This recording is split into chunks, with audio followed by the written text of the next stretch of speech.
Hello बच्चों, तो कैसे हो आप सब। मैं उम्मीद करता हूँ आप सब बहुत अच्छे होंगे और नहीं अच्छे तो मैं भगवान से प्रार्थना कर दूंगा कि आप जल्द से जल्द अच्छा करते हो और मतलब कि आप जो अचीवमेंट चाहते हो, आप जो गोल्स चाहते हो, जो बनना चाहते हो, आपको वो सब मिले। मैं बहुत प्रार्थना करूंगा। और आइए पढ़ते हैं आज हम VSEPR थ्योरी। बहुत इजी थ्योरी है, इसके नोट्स बनाते रहना क्योंकि मैंने सारे पॉइंट व्हाइट बोर्ड पे लिख दिए अपने और आपको क्लियर बिल्कुल दिख रहा होगा। तो इसके नोट्स बनाते हैं और इनसे भी सीखते हैं कि इसका हम यूज़ कैसे करेंगे। ओके, तो सबसे पहला पॉइंट कि ये थ्योरी का फुल फॉर्म क्या है। VSEPR valence shell electron pair repulsion theory. Simple है, वैलेंस सेल के जो इलेक्ट्रॉन होंगे वो रिपल करेंगे और उससे क्या होगा हम देखते हैं इस थ्योरी में। ठीक है, तो डेवलप बाय किसने किया, ये मतलब थ्योरी किसने दी। थ्योरी दी है गैल्सफाई एंड नाइहोल्म ने दी है ये थ्योरी। आप बस ये क्वेश्चन पूछा जा सकता है जनरल नॉलेज के लिए। ठीक है, अब अगला पॉइंट क्या है। अगले पॉइंट बहुत इंपॉर्टेंट, ध्यान से देखिएगा, ध्यान से सीखिएगा। तो according to this theory the geometry of the molecule depend upon the number of bonding and non bonding electron pair. तो इस थ्योरी के अकॉर्डिंग जो किसी भी मॉलिक्यूल की ज्योमेट्री है वो उसके बॉन्डिंग, जो बॉन्डिंग मतलब जो बॉन्डिंग में पार्ट लेंगे वो इलेक्ट्रॉन, और जो बॉन्डिंग में पार्ट नहीं लेंगे वो इलेक्ट्रॉन पे डिपेंड करेगी पूरी तरीके से। मतलब loan pair and bond pair पे डिपेंड करेगी। बहुत अच्छी बात है।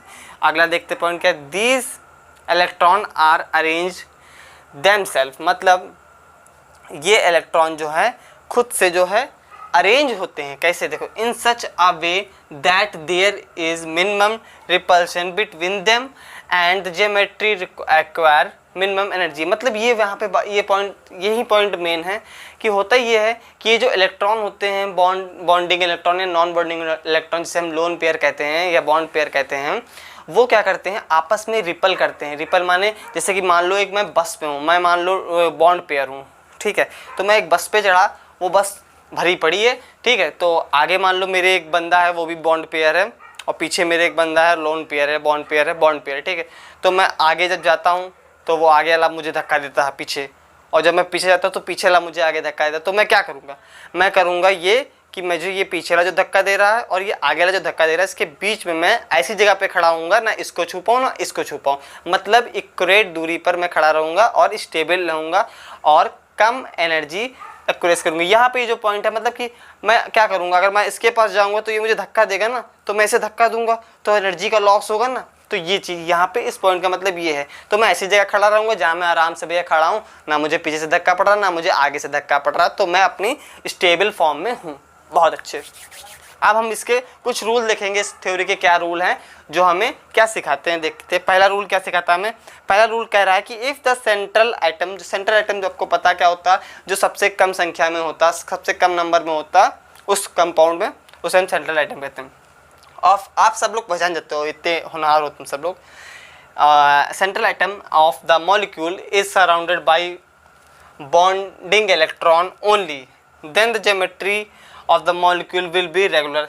सिंपल पॉइंट है कि जब सेंट्रल एटम जो होगा वो केवल बॉन्डिंग इलेक्ट्रॉन द्वारा बना होगा तो क्या होगा, तो उसकी ज्योमेट्री जो होगी वो आपके जो हाइब्रिडाइजेशन है जो आपने पढ़ा है उसके अकॉर्डिंग होगी। भाई अगर कोऑर्डिनेशन नंबर 2 है तो एग्जाम्पल में मैंने दिया है तो ज्योमेट्री विल बी लीनियर। ठीक है, बहुत अच्छी बात है, ये तो सिंपल सा रूल है, इसने बता दिया। दूसरा रूल क्या कहता है, आप दूसरे रूल में थोड़ा सा सीखने वाला है।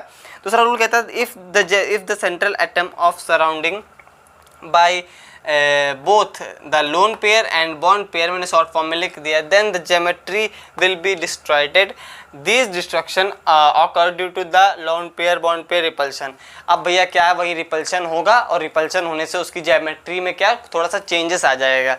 इलेक्ट्रॉन में अगर एक भी लोन पेयर आ गया तो वो क्या करेगा, रिपेल करेगा बॉन्ड पेयर को और वो क्या कर देगा, उसकी ज्योमेट्री को चेंज कर देगा। अब ये रिपल्शन जो है इसके जो स्ट्रेंथ होती है वो देख लेते हैं क्या होती है, किसमें ज़्यादा होती है।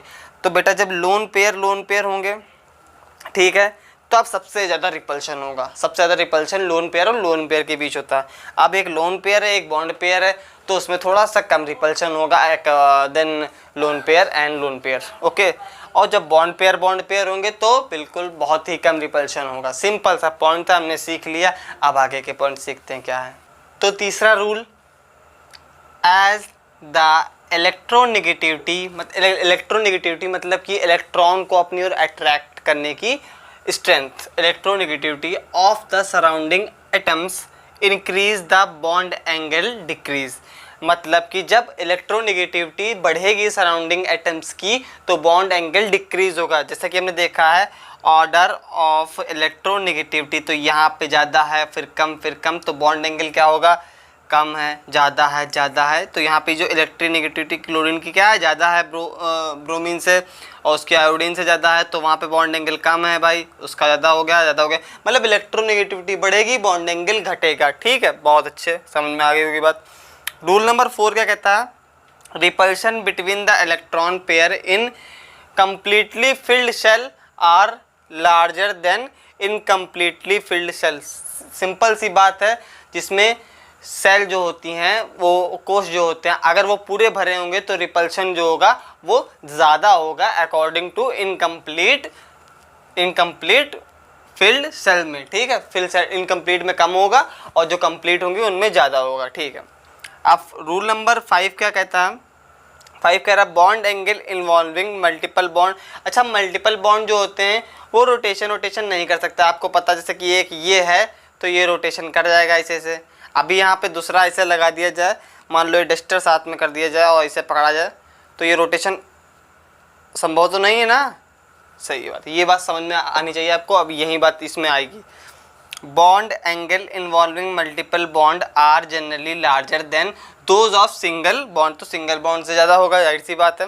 However the multiple bond do not influence the geometry of molecule. तो भैया जब जाहिर सी बात है कि अगर डबल बॉन्ड या ट्रिपल बॉन्ड है तो वो ज्योमेट्री को चेंज नहीं कर सकते, क्योंकि उनमें कोई भाई रोटेशन असंभव है, होगा ही नहीं, तो जाहिर सी बात है। अब एक और चीज़ हम सीख लेते हैं कि लोन पेयर हम किसी ज्योमेट्री में कहाँ पे रखेंगे। एग्जाम्पल लिया है सल्फर टेट्राफ्लोराइड का, जिसमें sp3d टाइप का हाइब्रिडाइजेशन पाया जाता है, जिसकी स्ट्रक्चर कुछ इस टाइप से होती है। तो यहाँ पे हमने मान लीजिए सल्फर यहाँ पे सेंट्रल आइटम, सल्फर फ्लोरीन,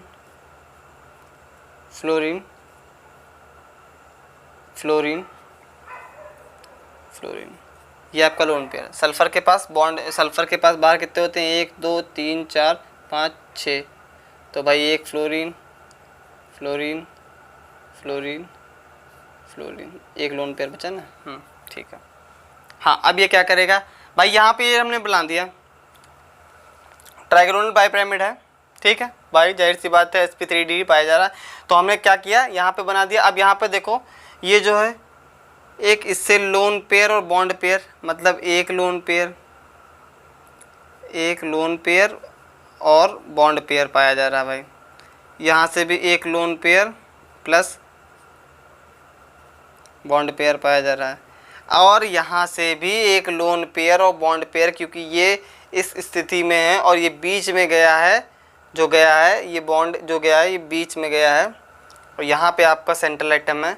तो आपका ये क्या है, ये यहाँ से ऐसे बना रहा है, एक ऐसे बना रहा है, और एक ऐसे बना रहा है, और एक ऐसे, 3 बना रहा है, lone pair bond pair plus 1 lone pair और बॉन्ड पेयर। अब तो यहाँ पे 3 हो गए भाई, तो ज़्यादा भैया हो रहा रिपल्शन। अब यहाँ पे देख लो, यहाँ पे सिंपल ये ऐसे है और ये ऐसे गया है, तो ये किससे बना रहा होगा, ये एक इससे बना रहा है और एक इससे रिपल्शन कर रहा है, बस 2, तो इसमें कितने हैं, 2। तो भाई ये स्ट्रक्चर क्या है, सही है, ये स्ट्रक्चर क्या है, गलत है, क्योंकि यहाँ पे रिपल्शन ज़्यादा हो रहा है। हमने सीखा क्या है, जहाँ पे रिपल्शन कम होगा वो स्ट्रक्चर वो अपनी ले लेगा और उसमें स्टेबल रहेगा।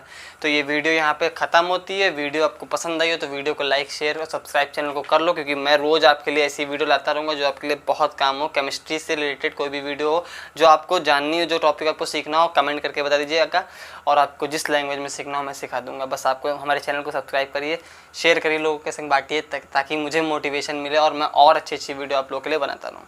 Thank you.